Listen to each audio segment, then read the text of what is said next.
What is Pakistan's most valuable coin? This question sounds simple, but the answer is far from straightforward. It's actually a journey into the very heart of history. It takes us through ancient empires, powerful kings, and the birth of a modern nation. The land we now call Pakistan has been a crossroads of civilizations for thousands of years.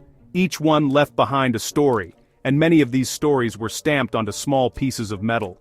These coins are more than just old money.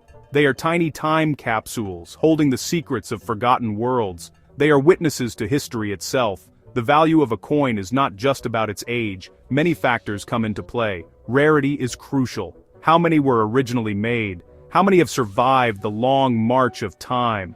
A coin with a low mintage, or one from a short-lived ruler, can become incredibly precious. Historical significance is another key factor. Did the coin mark a great victory?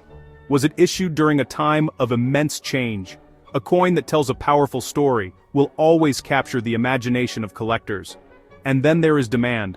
Collectors around the world are desperate to own a piece of this rich history. So, to find Pakistan's most valuable coin, we must look beyond the borders of the modern state. We need to dig deep into the archaeological layers of this ancient land. We will travel back to the Indus Valley civilization. We will meet the artistic craftsmen of Gandhara. We will encounter Greek kings who ruled in the subcontinent and the mighty Mughal emperors who built a vast empire. Each era produced its own unique coins. Each one adds another piece to this complex and fascinating puzzle. The answer is not one single coin, but a collection of incredible historical artifacts. This journey is about more than just numismatics, the study of coins. It is a story of power, art, religion, and identity. The designs on these coins tell us what people value. They show us the faces of their gods and their kings. The metals they use tell us about their wealth and their trade networks. From the bent bar coins of the first cities to the grand gold mohurs of the Mughals, each piece is a clue. It helps us understand the soul of a civilization, and it brings us one step closer to understanding the immense historical depth of Pakistan. Our story begins over 4,000 years ago, in the sprawling cities of the Indus Valley civilization, like Mohenjo-Daro and Harappa. Did they use coins? The answer is debated. Archaeologists have found standardized weights and measures. They have found beautiful seals, with animal motifs, and an undeciphered script. These suggest a sophisticated system of trade and administration. But true coins, with a state-guaranteed value, have not been found. This period remains a mystery, a tantalizing prelude to the long history of currency in the region. The real story of coinage starts a little later. The first true coins in this land emerged around the 6th century BCE. These were the coins of the Gandhara kingdom. Centered in what is now northern Pakistan, Gandhara was a prosperous region. Its coins were unique. They are known as bent bar coins.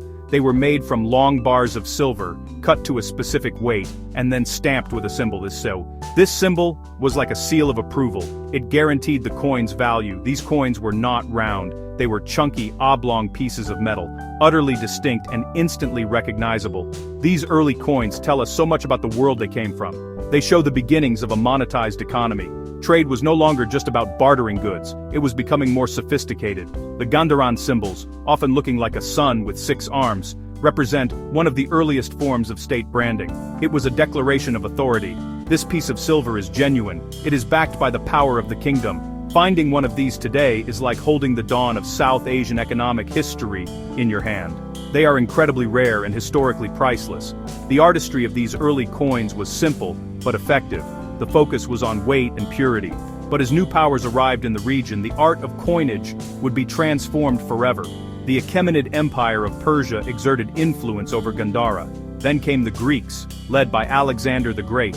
Each new arrival brought new ideas, new technologies, and new artistic styles. The simple bent bar coins were just the beginning. The stage was set for a golden age of numismatic art, where coins would become miniature masterpieces of sculpture and propaganda. The arrival of Alexander the Great in the 4th century BCE changed everything. His invasion opened a gateway between the East and the West. After his death, his generals established Hellenistic kingdoms. In the lands of modern-day Pakistan and Afghanistan, the Greco-Bactrian and Indo-Greek kingdoms flourished, and they produced some of the most beautiful coins ever made. These were not simple stamped bars of silver. These were works of art. They featured stunningly realistic portraits of the Greek kings. These rulers wanted their subjects to see their faces. The Indo-Greek coins are a perfect fusion of cultures. On one side, you have a Greek king, often wearing a helmet or a diadem. The inscription is in Greek, but on the other side, the story changes. The inscriptions are often in local languages, like Kharosthi. The symbols are sometimes Indian, like the elephant or the zebu bull. These coins were a tool of communication. They told a diverse population that their new rulers understood and respected their traditions. The coins of kings like Menander I are famous for this beautiful blend of Hellenistic art and Indian symbolism. Centuries later, a new power rose to dominate the subcontinent, the Mughal Empire. Its emperors were legendary for their wealth, power, and patronage of the arts, and their coins reflected this grandeur. Mughal coins were struck in gold, silver, and copper. They are famous for their beautiful calligraphy. Instead of portraits, which were generally avoided in Islamic tradition, the coins featured the ruler's name and titles. They also often included the date and the name of the mint city. This gives us an incredible amount of historical information. Every coin is a precise historical record. The most magnificent Mughal coins are the gold mohurs. These large, heavy coins were symbols of ultimate prestige. The coins of Emperor Akbar are particularly special. He introduced a new religion, the Din-e Ilahi, and his coins reflected this. Some feature a new Ilahi calendar.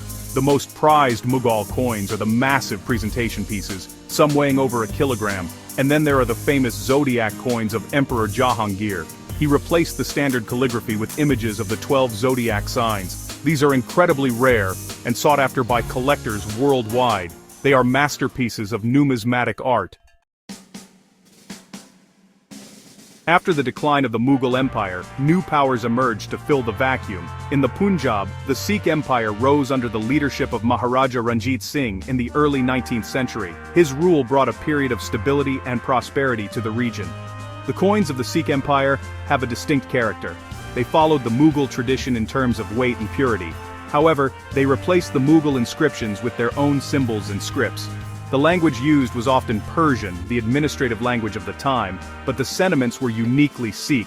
Sikh coins are known as Nanak Shahi, named in honor of Guru Nanak, the founder of Sikhism. Instead of a ruler's portrait, the coins are dominated by symbols. The most common symbol is a leaf, often from the pipal tree. This was a symbol of enlightenment and life. The inscriptions often invoke the grace of the gurus. The coins were struck at mints in major cities like Lahore and Amritsar.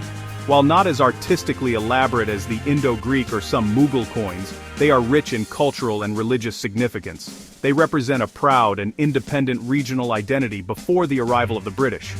The relentless expansion of the British East India Company eventually brought it into conflict with the Sikh Empire. After two hard-fought Anglo-Sikh wars, the Punjab was annexed by the British in 1849. This marked the end of the last major independent kingdom in the subcontinent. A new era of coinage began. The British introduced a uniform currency across all their territories. The coins featured the portrait of the British monarch, first Queen Victoria, then her successors. The age of diverse regional coinage was coming to an end. A single imperial currency now dominated the land. The coins of British India tell a story of empire. The portrait of the monarch on one side was a clear statement of power.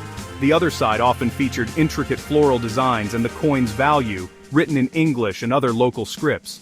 These were mass-produced high-quality coins. They circulated across the vast British Indian Empire, from the Khyber Pass to Burma.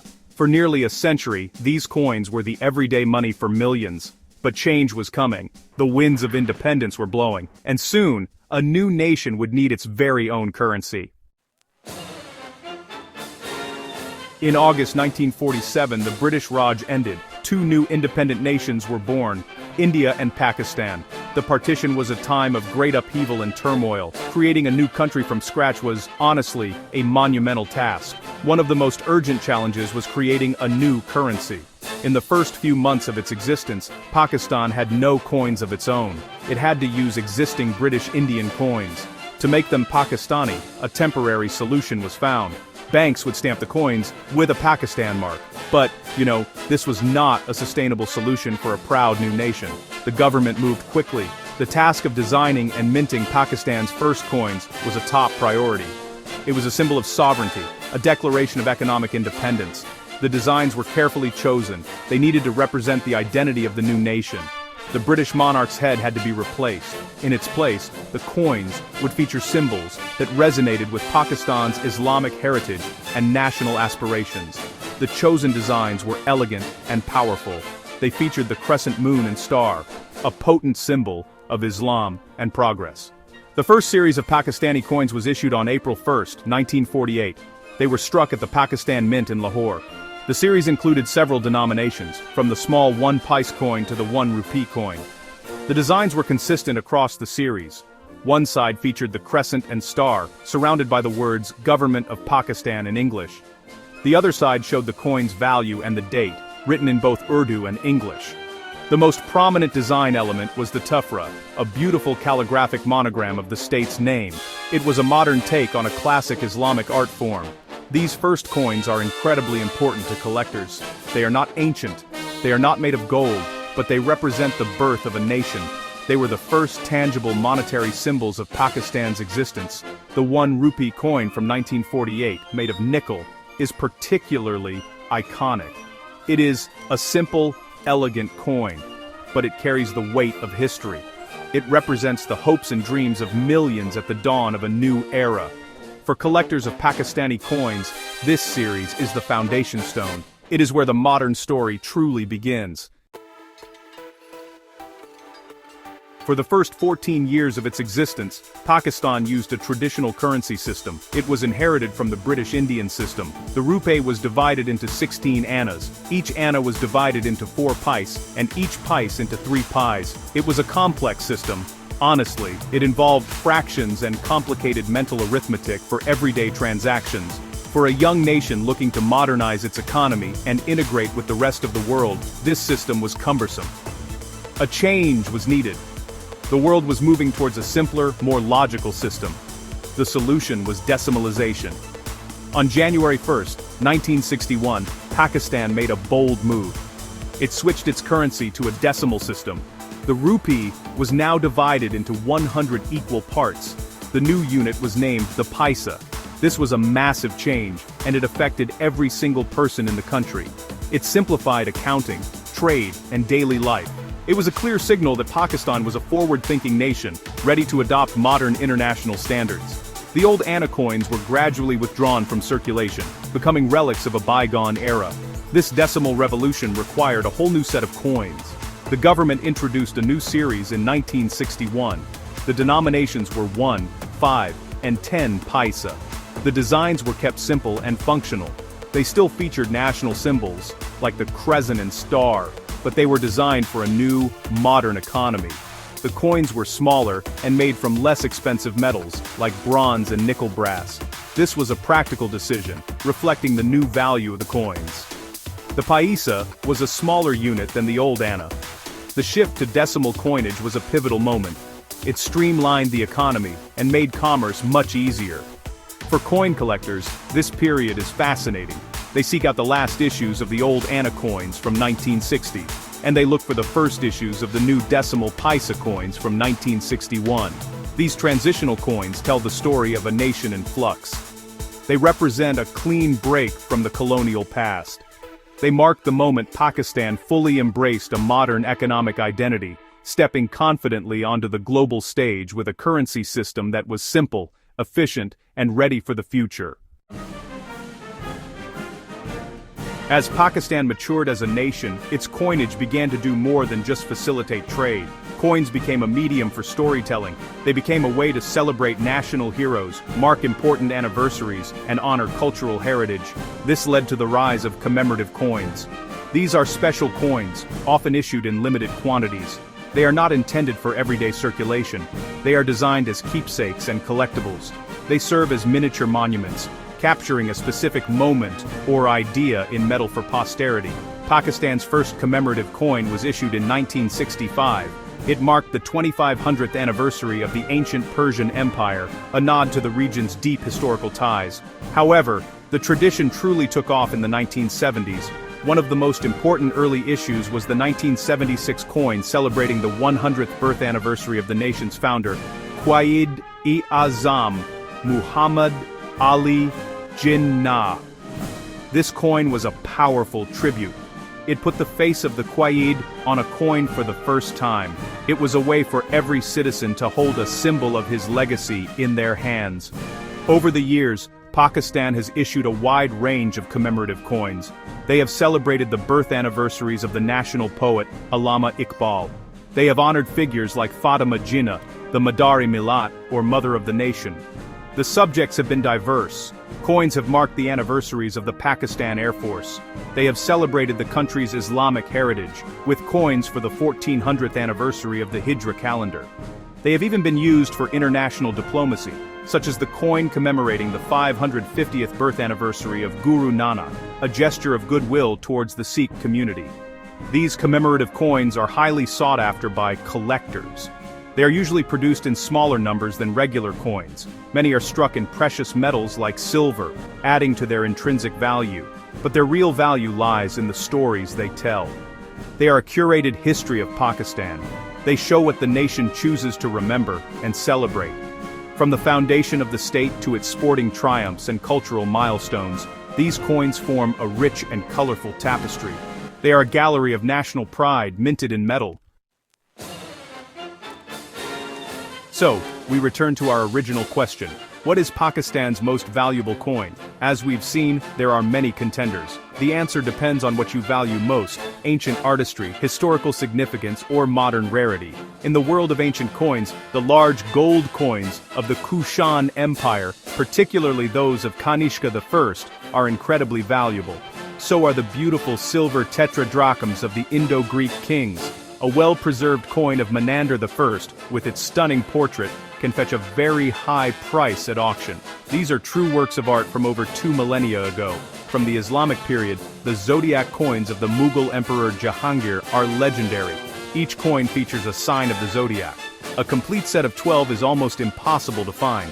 A single high-quality gold zodiac mohur can be worth a fortune. They are the holy grail for many collectors of South Asian coins. Another contender from this era is the massive gold mohur. Some were struck for presentation purposes and weighed hundreds of grams. These are exceptionally rare and represent the immense wealth of the Mughal court. They are more like royal medallions than currency. When we move to modern Pakistan, rarity takes on a different meaning. It's often about errors and small mintages. The first 1 rupee coin from 1948 is iconic but not incredibly rare. However, pattern coins from that year are a different story. These were trial pieces made to test the design. Only a handful were ever produced. A pattern coin from 1948, if one were to appear on the market, would be extremely valuable. It is a unique piece of the nation's founding history. Similarly, coins with minting errors, like a double strike or a misaligned die, are highly prized by specialists. The international demand for these coins is huge. Collectors in the United Kingdom, Canada, and the United States are particularly active. This is partly due to the large Pakistani diaspora in these countries. People want to connect with their heritage. Owning a piece of their history is a powerful way to do that. But the appeal is wider, honestly. International collectors are drawn to the incredible sweep of history that these coins represent. From the ancient Greeks to the mighty Mughals and the birth of a modern state, it's a story that captivates the imagination. This global demand constantly pushes up the value of the rarest pieces. In the end, the story of Pakistan's coins is the story of Pakistan itself. It is a narrative told not in books but in gold, silver, and nickel. Each coin is a chapter. It speaks of empires rising and falling. It shows the fusion of cultures: Greek, Persian, Central Asian, and South Asian. It reveals the evolution of art, from the realistic portraits of Greek kings to the sublime calligraphy of the Mughal court. These tiny objects have survived centuries, sometimes millennia. They have been buried in the earth, hidden in pots, and passed down through generations. They are survivors. These coins are much more than just currency. They were tools of propaganda for ancient kings. They were declarations of faith for powerful emperors. And they became symbols of sovereignty for a new nation. The first coins of independent Pakistan in 1948 were a bold statement. They declared to the world that a new country had arrived, with its own identity and its own destiny. The tuffra, the crescent, and the star were not just designs. They were the visual language of a newfound freedom, a break from the colonial past and the face of the British monarch. Today, These coins are prized by collectors across the globe. They are sought for their beauty, their rarity, and the incredible history they represent. A collector in London or Toronto might hold a silver rupee of Emperor Akbar. In that moment, they are connected to the grandeur of the Mughal Empire. Another might examine a 1948 Pakistan rupee. They are holding the birth of a nation in their hand. These coins transcend borders and time. They are tangible pieces of a shared human story, a story of power, art, and identity played out on the grand stage of South Asian history. So, what is Pakistan's most valuable coin? Perhaps the true value cannot be measured in money alone. The most valuable coin is the one that tells the most powerful story. It is the one that connects us to the past and helps us understand the present. Whether it's an ancient bent bar from Gandhara or a modern commemorative piece, each coin is a fragment of Pakistan's soul. They are a testament to the resilience, creativity, and rich cultural heritage of a land that has been a cradle of civilization for thousands of years. They are history, made tangible.